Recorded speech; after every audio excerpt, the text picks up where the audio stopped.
Welcome to A Balanced Life with Dr. Jacquie here on the Black Star Network. And today we are talking about the S word, stress.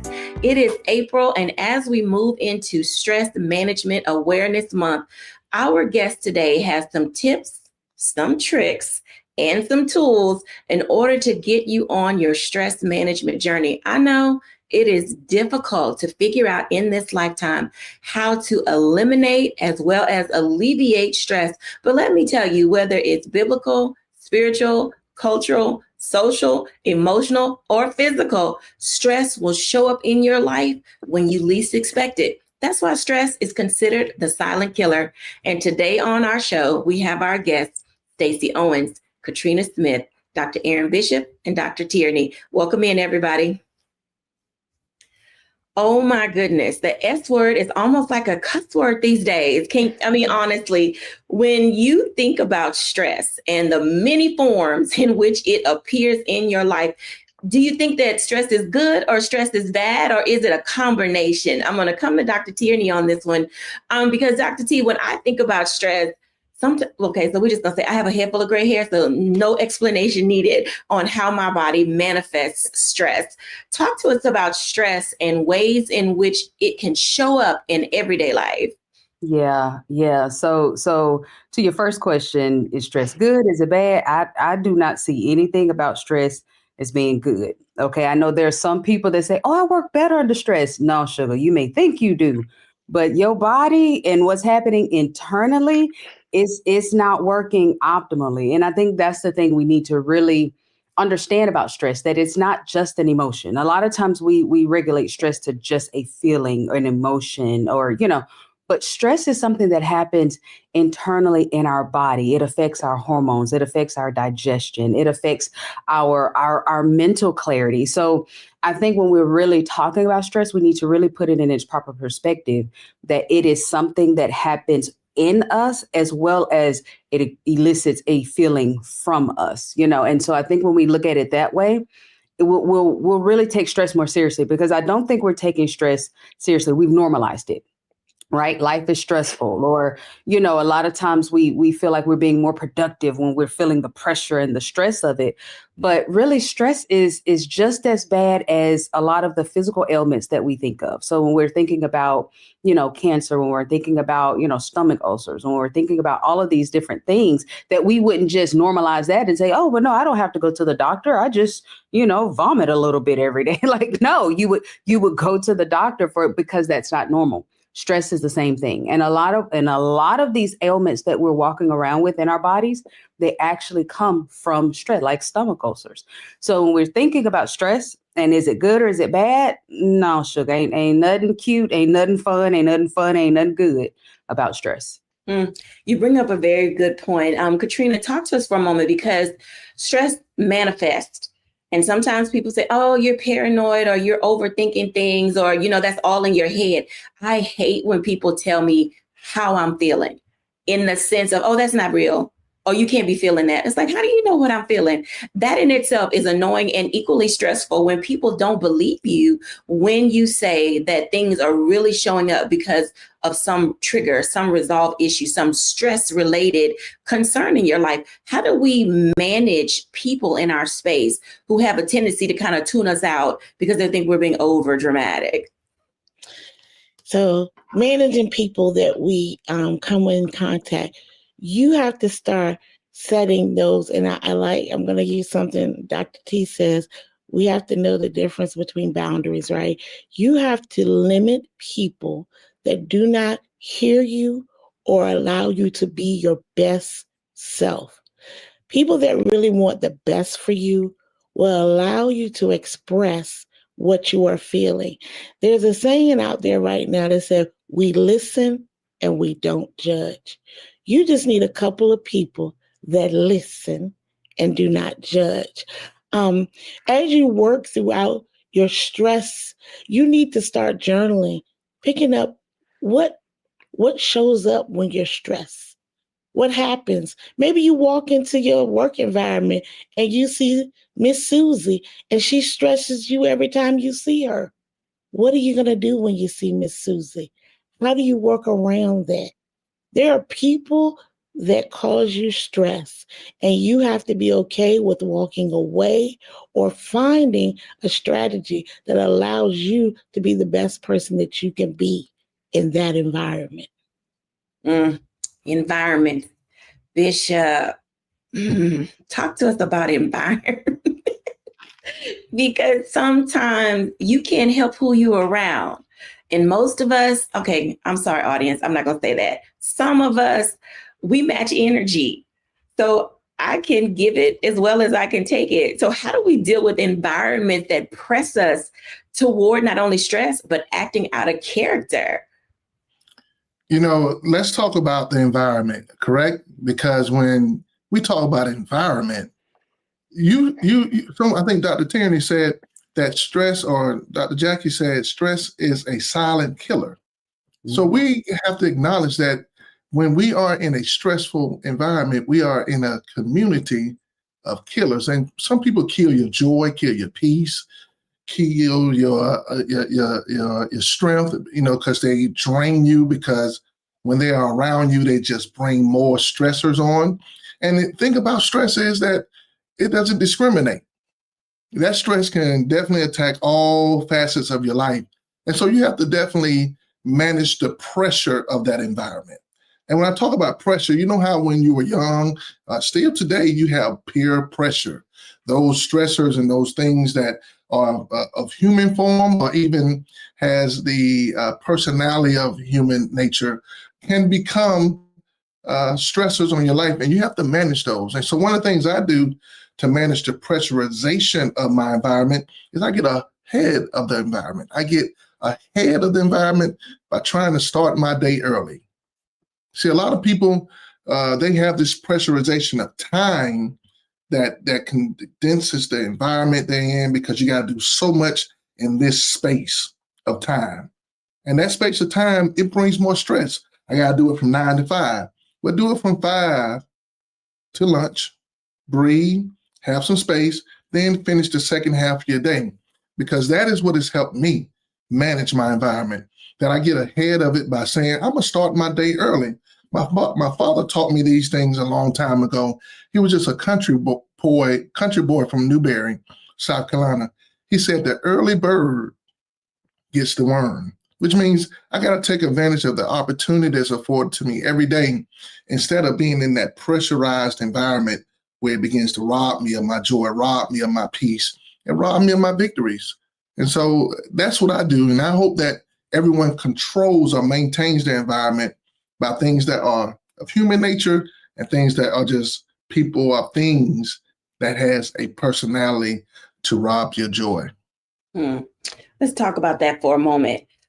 Stress does rob you of many things in life. And I want you to go around and think about that for a second and share with our audience, what are they being robbed of if they don't recognize stress and they don't find ways to deal with stress? And I'll start. I've been in that space before where stress has been a very big part of my life. When I was younger, burning the candle at both ends, trying to, do too much, living this life, that life, and all of those things. And I think as we grow, we learn how not to take on everything. So I would say for me that my first understanding related to stress is discovering what's not for me. I think that was my biggest lesson in life as I rounded out my 20s and came into my 30s. Is like, if it's not for me, I'm not going to be involved with it. And I think that that is one thing that has stuck with me related to stress, and understanding where my stress can begin in the beginning is it's not for Jacquie. So why you in it? So jump in, whoever wants to go next, because I think I see your wheels turning and it's like, let's go. Well, and I'll jump in and I'll just stick with my same kind of thought process. Stress robs you of good health. If we don't have good health, then what do we have? Your health is truly your wealth. And so every time we allow ourselves to get into a stress spiral, we are giving away our good health. Okay. So that's what I would say. Stress robs you of good health. Like that. I would tell you that no one is exempt from stress. If life is going to life, then stress is going to stress. And, sometimes when we try to operate under stress, you're rolling the dice to see what the risk is with the reward. So you're like, man, I'm going to try to make this work. And guess what? I was successful. But why live in a high stress environment? Why live in that type of stress induced opportunity when you can just manage it better by saying, you know what? I'm going to definitely be more strategic than stress. See, some people are struggling with managing life because they let life manage them. I'm going to allow myself to be the manager of my life because every day is a great opportunity. Stress is an equal opportunity provider. It's for everyone. It doesn't discriminate, and it's going to come knock on your door. It's going to text you on your phone and say, I'm here. But when you're there, are you ready? And so that's where I am in this thing called stress. Katrina. I think stress robs you of your peace, right? When you're stressed, you're not at peace. Dr. T said it, your health, life be lifing, as Dr. Bishop said, but it robs you of your peace and your joy. And that is something that you should have control over. As you move about your daily life, you should stop and be reflective about what am I grateful for? Start creating that gratitude. I'm grateful for being here. Don't let stress control you. I like that. When we come back after the break, let's jump into ways that people reduce stress. And these are some good ones. Let me just tell you, these things that we have going on in our life, they're going to get at us, but you can also get ahead of it. We'll be back in a moment after the break.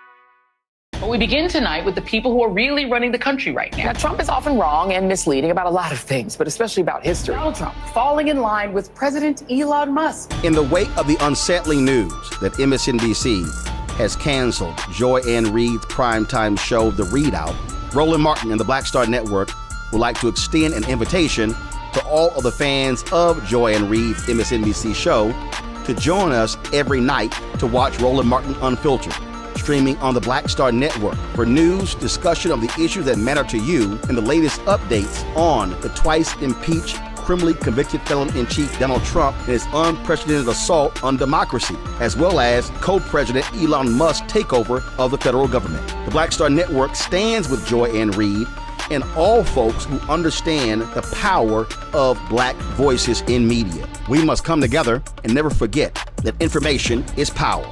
Be sure to watch Roland Martin Unfiltered weeknights, 6 p.m. Eastern at youtube.com/Roland S. Martin or download the Black Star Network app.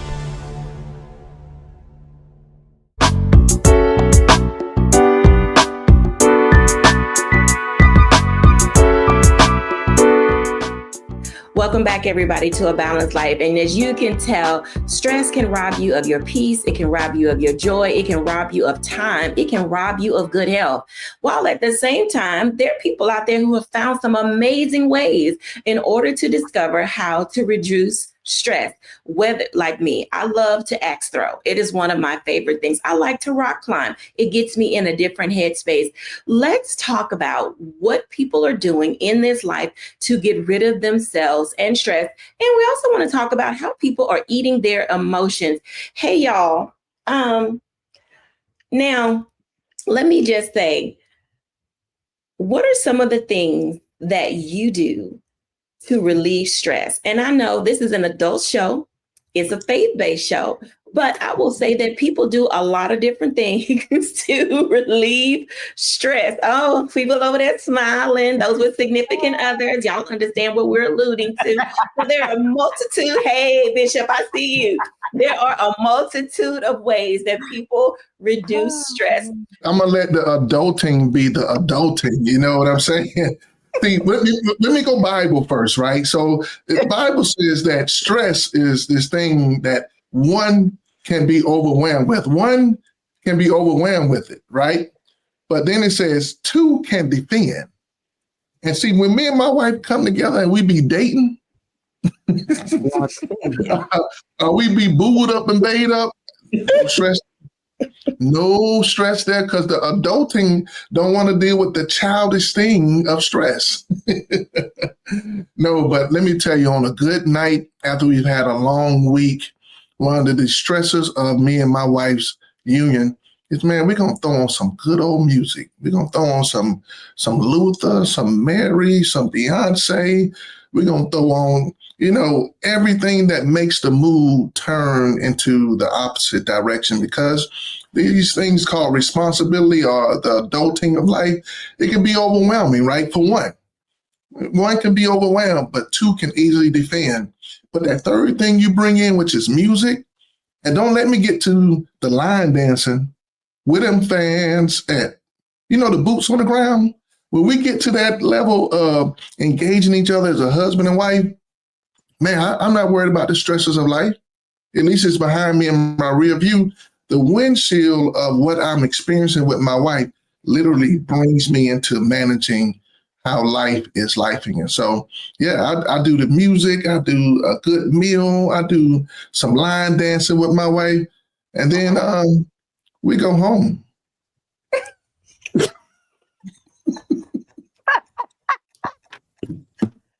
That smile said, no, we go home. Where them fans at? Love it. Oh, I mean, but you honestly, y'all, we have to keep it real, because relationships and intimacy are such a very big part of adult life, and being able to release our stress. So rather than eating our feelings, having good people in your life is always a bonus. And so whichever y'all want to jump in, because Bishop got me tickled over here. I'm gonna go before Dr. T go, because I'm on the G side. Okay, all right. So we talked about some of those de-stressors. Definitely, what came to my, to know me, this stress spelled backward is dessert. And so one of the best things is to have just a little piece of dessert. Nothing wrong with having something good to eat, little strawberry shortcake, some cheesecake. I don't know, maybe your boo-bae thing made you something good that you like to eat. But then also the gift of laughter. Even as we sit here and we're laughing, that helps us relieve stress by being able to laugh. Laugh at your own self. You say some crazy things every now and again. You talk to yourself, laugh at yourself. It helps to relieve that stress. And I'm with Dr. Bishop on this. And nothing wrong with a good dance. Go on and do that.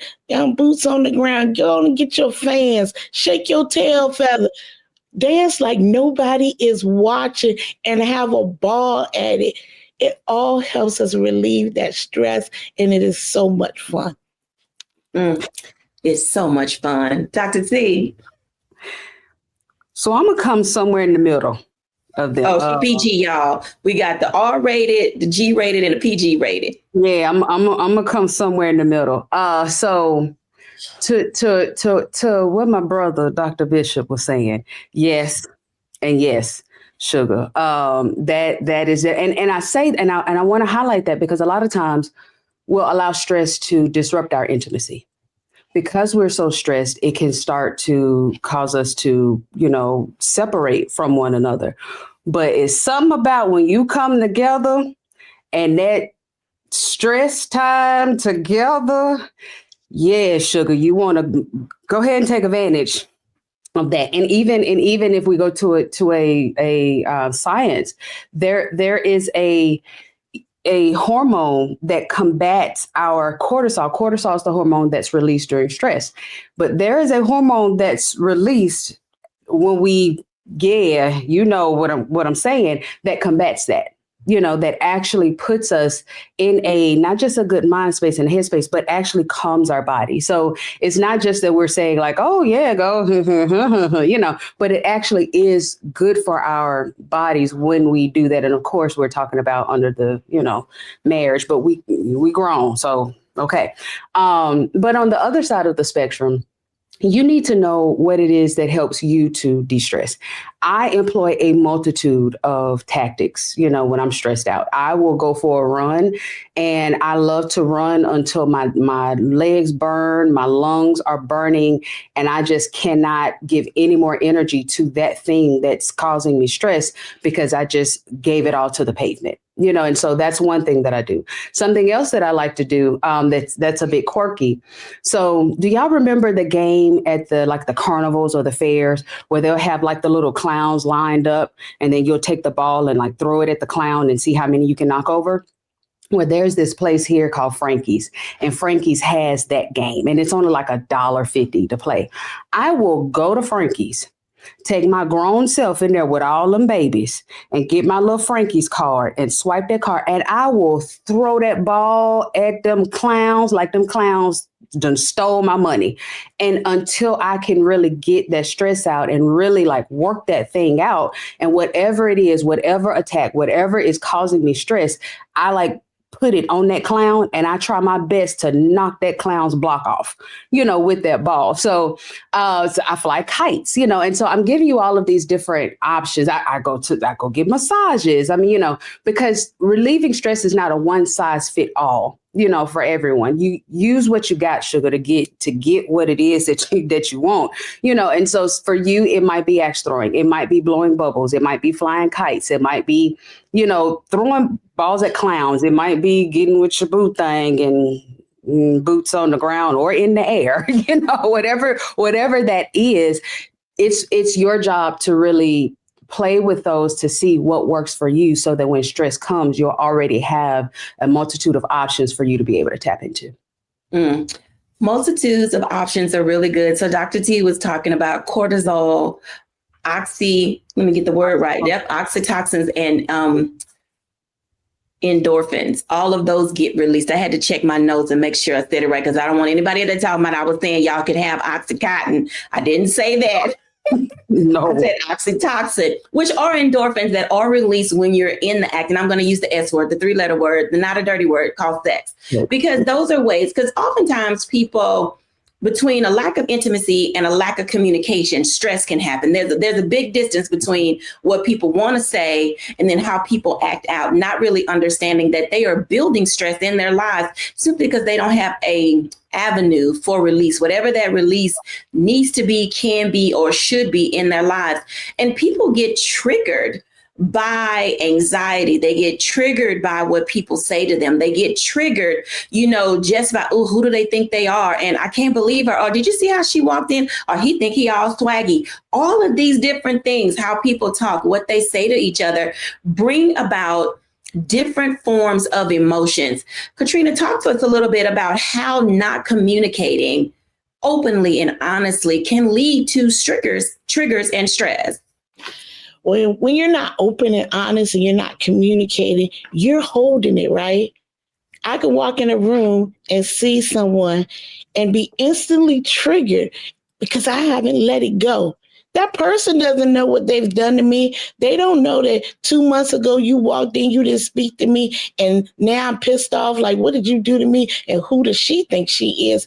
And I'm eaten up inside every time I see you. Every time I see you, I'm triggered. You make me sick. Oh, I get up. My stomach's upset because I have to start being in control of my emotions.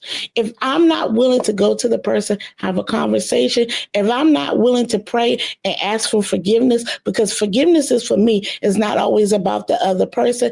Those are some things that I need to do so that I can move forward, right? Because that stress is going to eat me up. You over there having a fabulous time, not knowing that I'm over here pissed and I can't enjoy myself. So I have to start being real with myself. I have to be in control of my emotions. I need to work on me. If it means having a conversation with you, if it's sitting down to say, hey, did you know this happened? And this is how I felt. If you feel that it's not going to be perceived by the other person, then you go ahead and you pray and forgive that person so that you can move on and you can unburden yourself with that stress so that you can enjoy yourself. Hold that thought. When we come back after the break, I want everybody to chime in. I'm going to start with Dr. Tierney because let's talk about that. We need to really unpack what it means to be burdened and bothered. We'll be back in a moment after the break.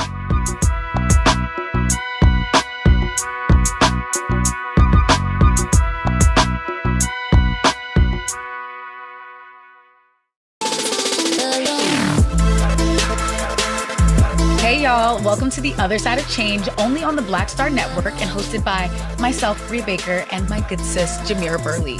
We are just two millennial women tackling everything at the intersection of politics, gender, and pop culture. And we don't just settle for commentary. This is about solution-driven dialogue to get us to the world as it could be and not just as it is. Watch us on the Black Star Network, so tune in to The Other Side of Change.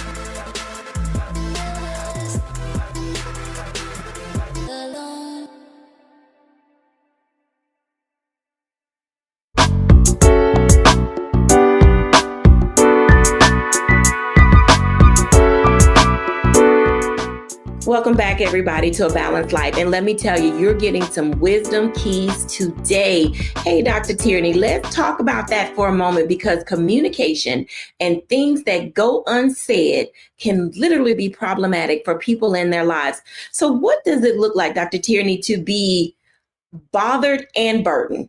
Because there are a lot of people walking around with a chip on their shoulder trying to figure out how to get themselves together. Help the people. Yeah. Well, I think the first thing we have to understand is why we're bothered and burdened. And a lot of times, and I found this in my own life, so sugar, I'm not coming for you. I'm just telling on myself here, okay? And if it hits you, oh well. But a lot of times we are burdened and bothered because of a C word, control. Mm-hmm. We're trying to control them. We're trying to control that situation. We're trying to control this, control that, when really the only thing we can control is ourselves. And so a lot of times we are stressed and bothered and burdened and upset, or, because of our own expectations, because of something we're trying to control that we don't have control over, should never have had to try to have control over. And really, in a lot of these cases, only God can control it.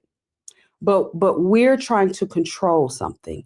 And when we can't get control of that thing because we never should have tried to even have control of it, then now we're mad at them. We're mad at this. We stressed about this. We stressed about that, trying to figure out how we're going to do this or how we're going to get that and it's not ours to control. This is where prayer needs to come in.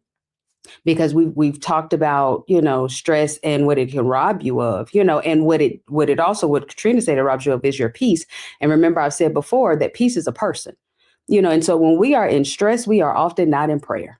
And when we are not in prayer, we are disconnected from the Prince of Peace, and oftentimes when we are in control, we are not giving that thing to God. We are not letting Jesus take that wheel.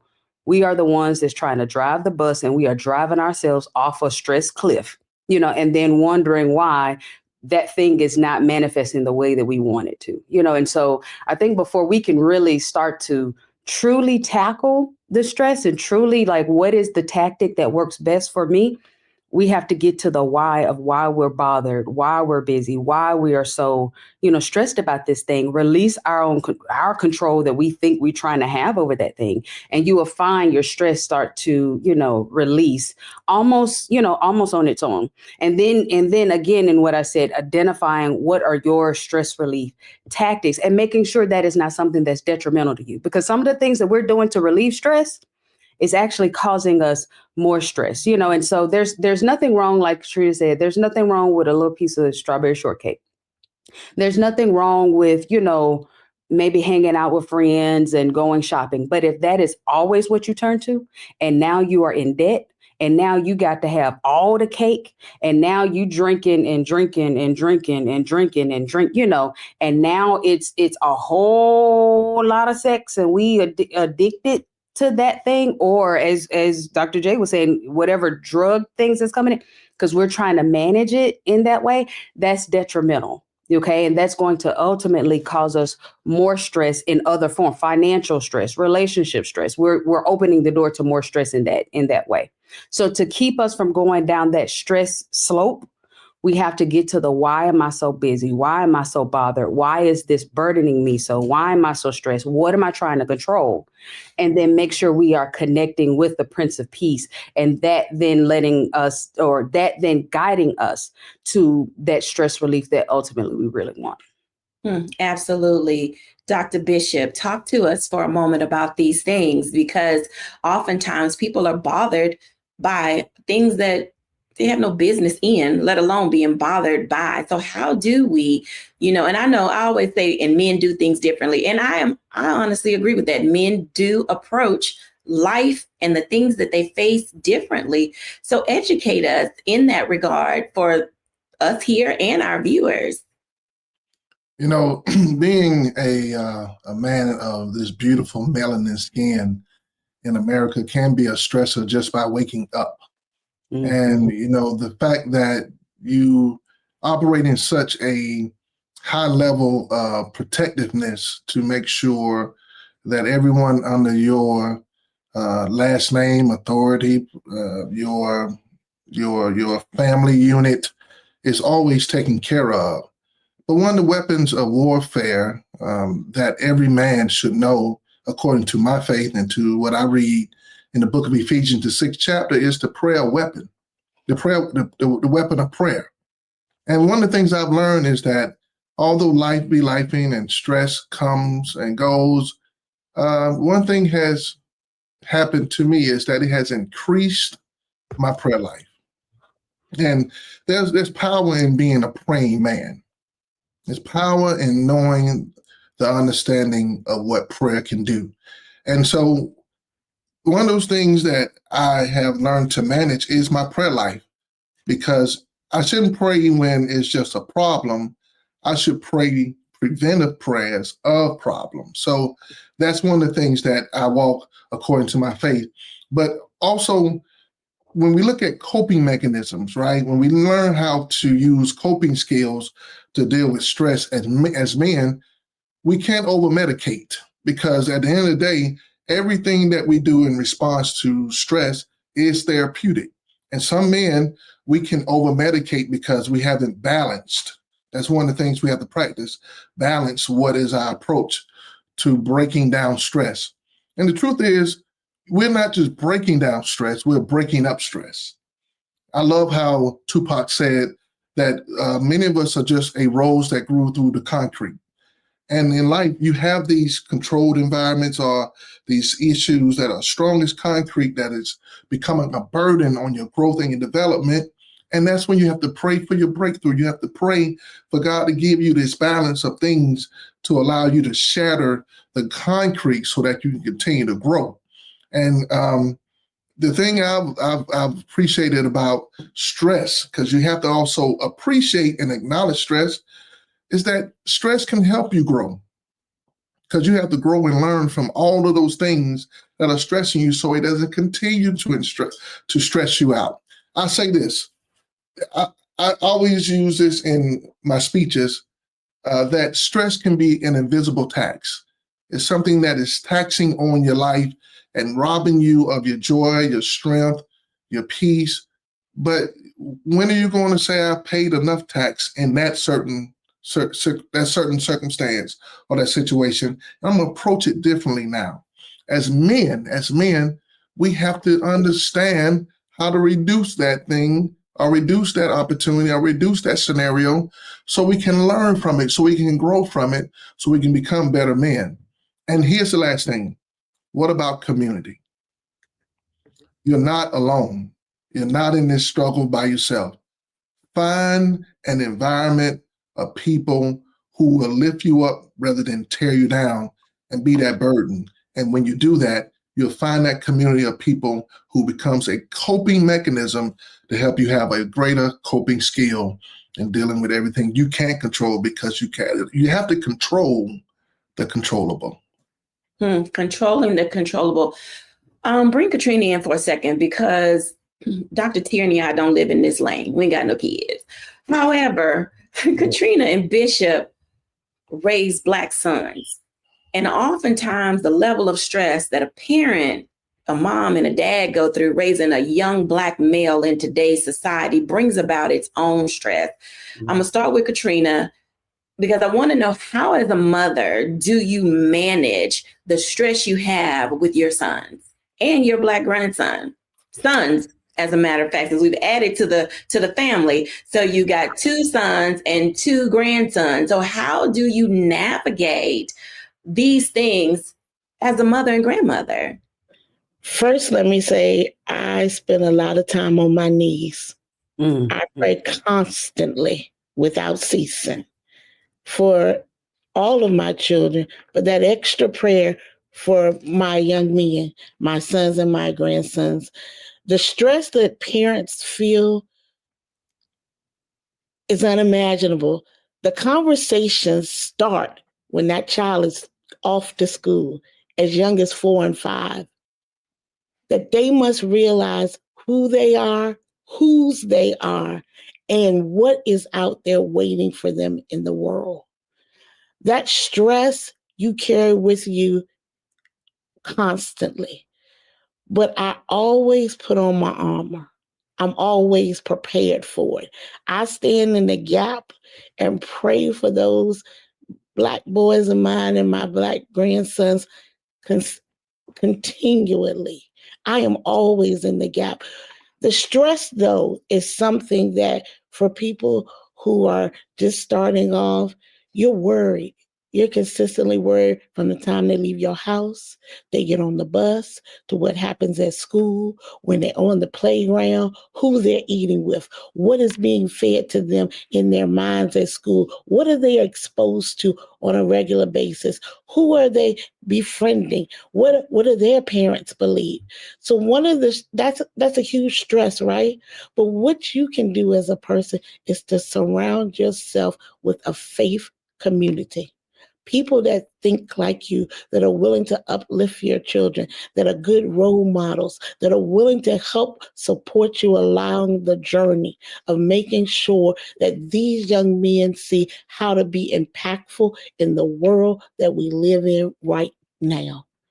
It is not an easy task. I kid you not. It can seem daunting, but you find that community that will support you and your sons and grandsons that are willing to gird them up and pour into them what they need to survive.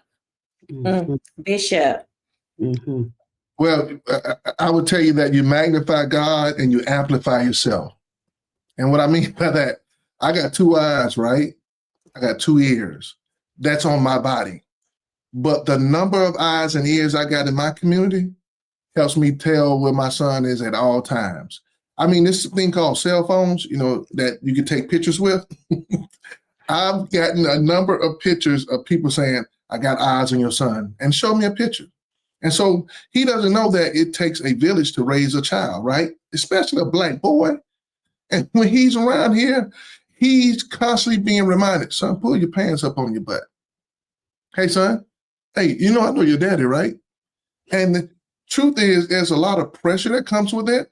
But guess what? Pressure don't bust pipes, it busts people, right? That's what people believe. But it doesn't bless those who know how to perform.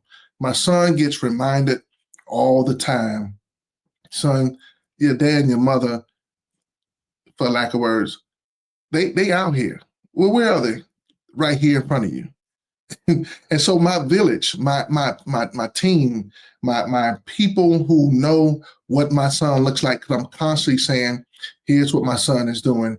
Here's a picture of my boy on his 16th birthday. They know this is Peyton Isaiah Bishop, and that guy doesn't go anywhere without someone knowing, son, remember you come from some people. And that is what has helped me reduce my stress. Because when he goes in certain environments, the sheriff department, who are great friends of mine, know who he is. His teachers, his coaches, my fraternity brothers, church people that I support in the community are all a part of that village. And so I constantly magnify God, but I have amplified me. I love that. When we come back after the break, let's talk a little bit about ending entanglements. I know we haven't heard that word in a long time, but our young people need to understand the value and importance of being able to separate themselves from people, places, and things that can get them caught up, because we might not always be there to catch them, and that causes us stress. We'll be back in a moment after the break.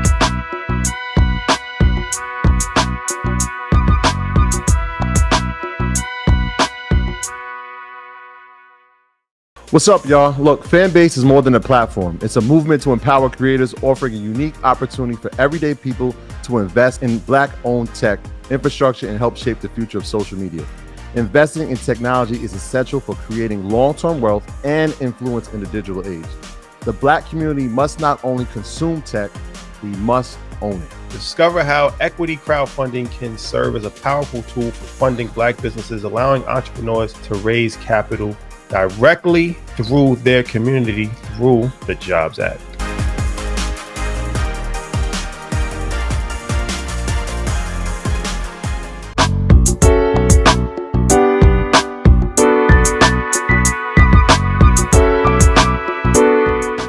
Welcome back, everybody, to A Balanced Life. And let me tell you, today is the day that we are really discussing in this month related to stress reduction, stress alleviation, stress management.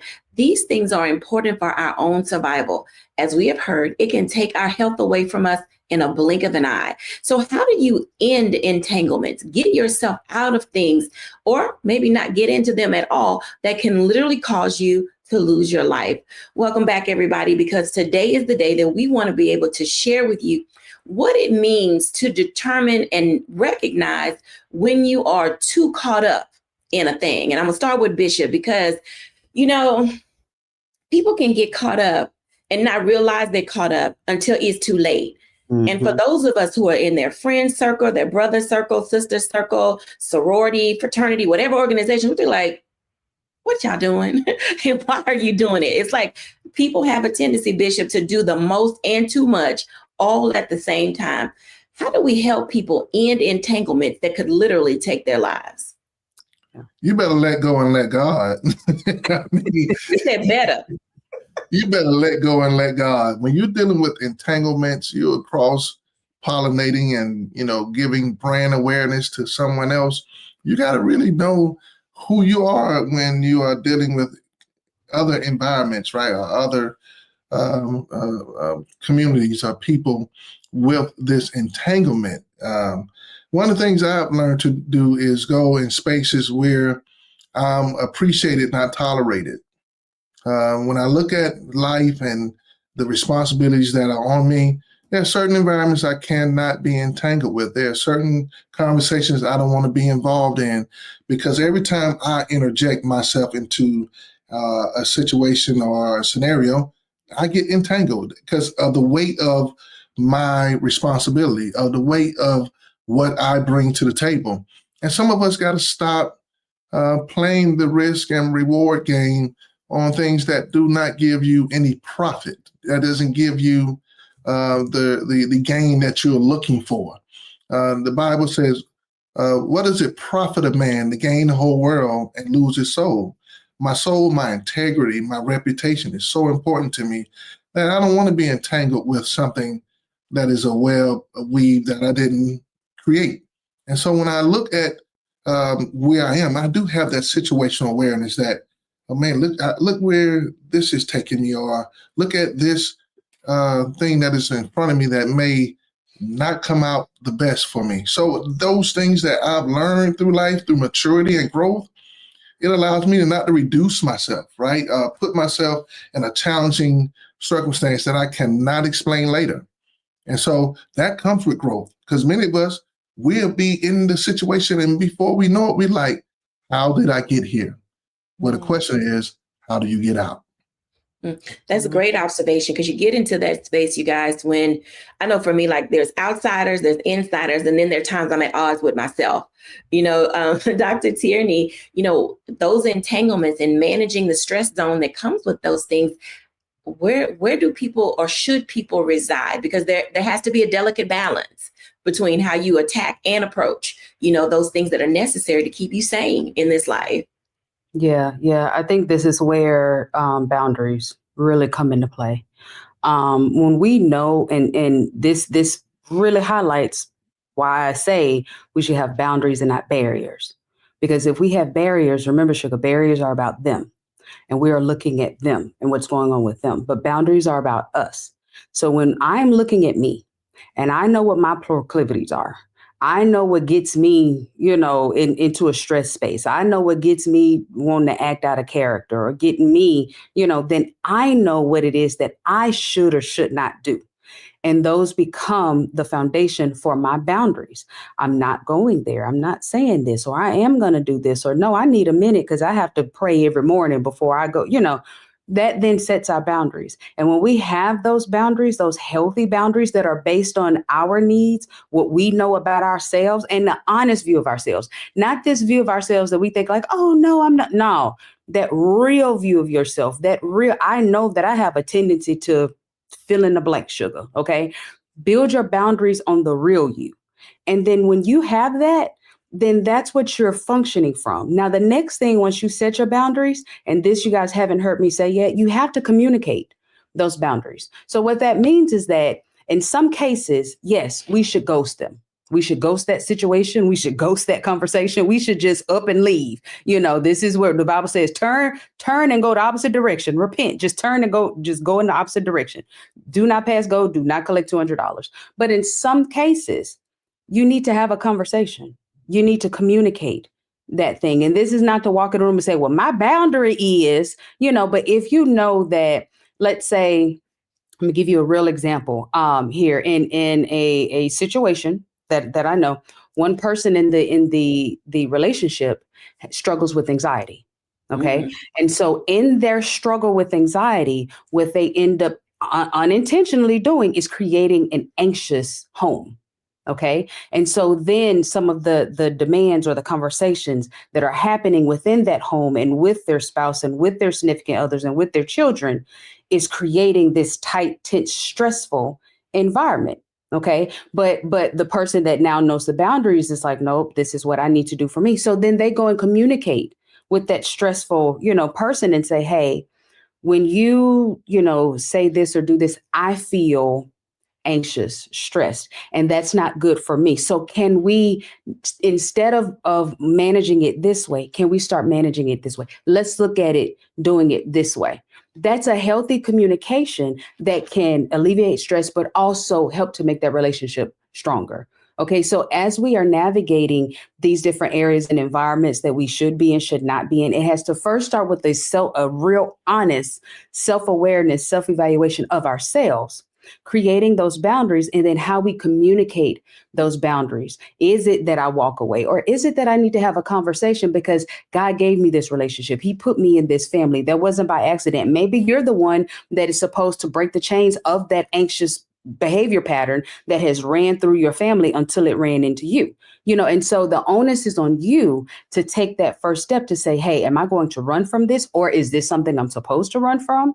Or should I have this communication? Should I model this new behavior and then let that become the new way that we do things? And because everybody is different, everybody's situation is different. Sugar, I can't tell you which one is the one for you to do.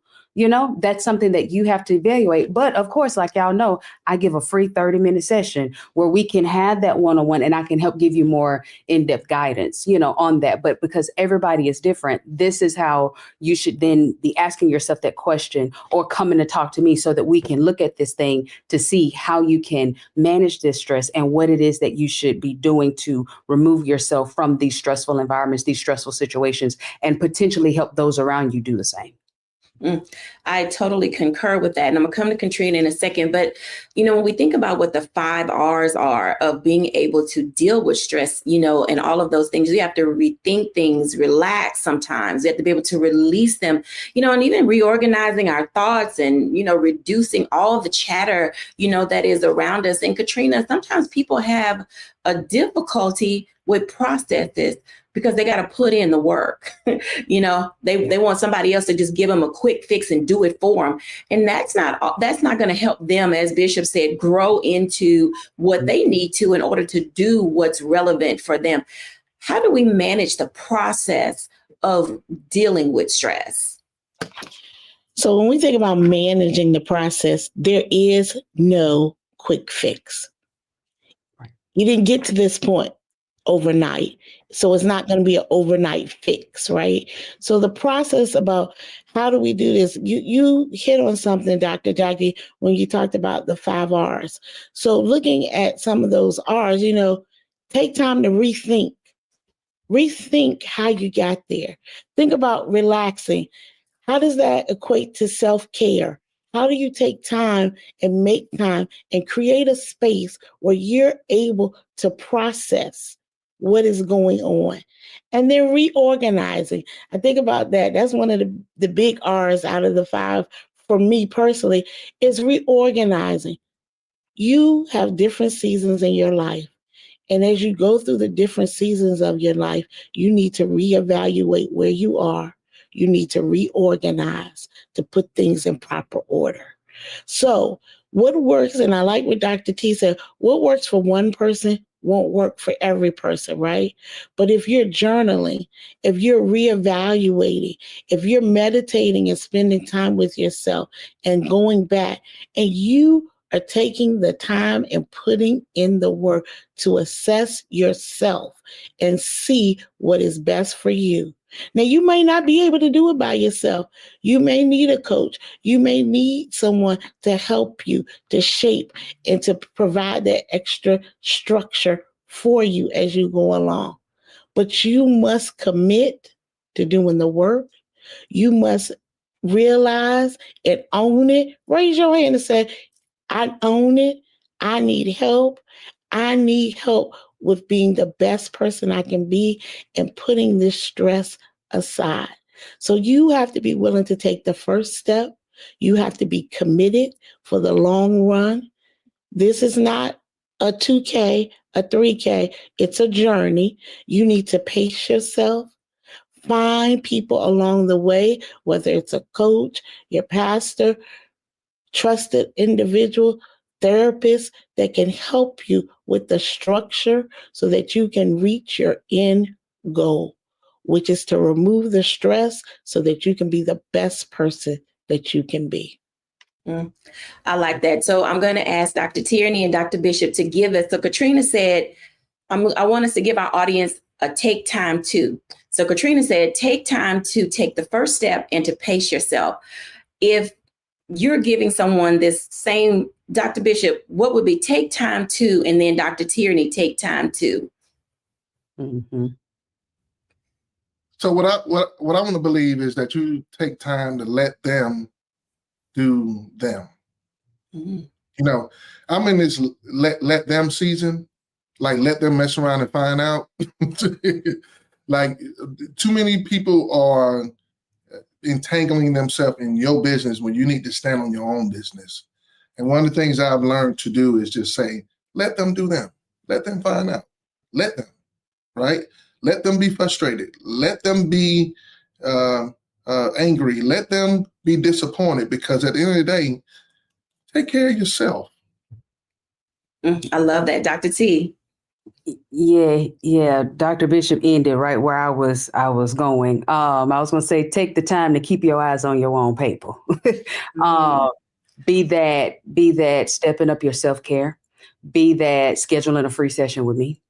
Be that more time in prayer. Be that reevaluating or setting your boundaries. Be that looking at the needs for your house and your health and your home. Whatever that is, if we are so focused on what they're doing or trying to control what's out there, then we're not keeping our eyes on ourselves. And so for a lot of us, we can alleviate a lot of this stress if we just take the time to keep our eyes on our own paper. I love that. Keep your eyes on your own paper. When we come back after the break, I'll give my reflection.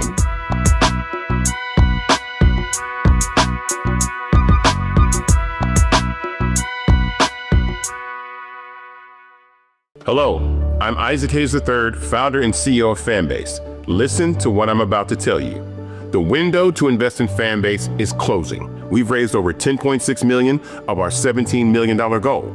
That means there's room for less than 6,370 people to invest in Fanbase for the average amount. The minimum to invest in Fanbase right now is $399. That makes you an owner in Fanbase today. Go to startengine.com/Fanbase to invest. Why? because current social apps have taken advantage of users for far too long, with content suppression, shadow banning, harmful racist content, and no real tools for monetization and equity.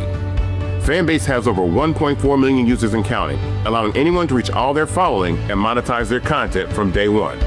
Social media is the new TV, and whoever owns the apps that distribute that content have the opportunity to own potential billion-dollar companies.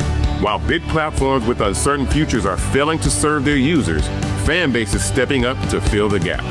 Don't wait until it's too late. Invest now, invest for yourself and your future. Go to startengine.com/fanbase and own the next generation of social media.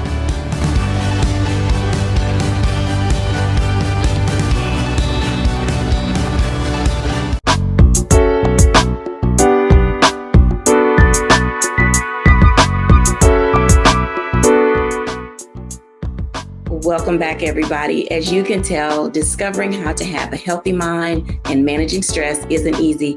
It takes a lot, and it's up to each of us to give ourselves that responsibility of being able to say, I got this, I know I can do it, but sometimes we can't do it by ourselves. So in this season of your life, allow yourself to bring other people in after you've taken time to evaluate, reassess, reorganize, take some deep breath and relax, and then move into what is for you. Thank you for watching. Bye now.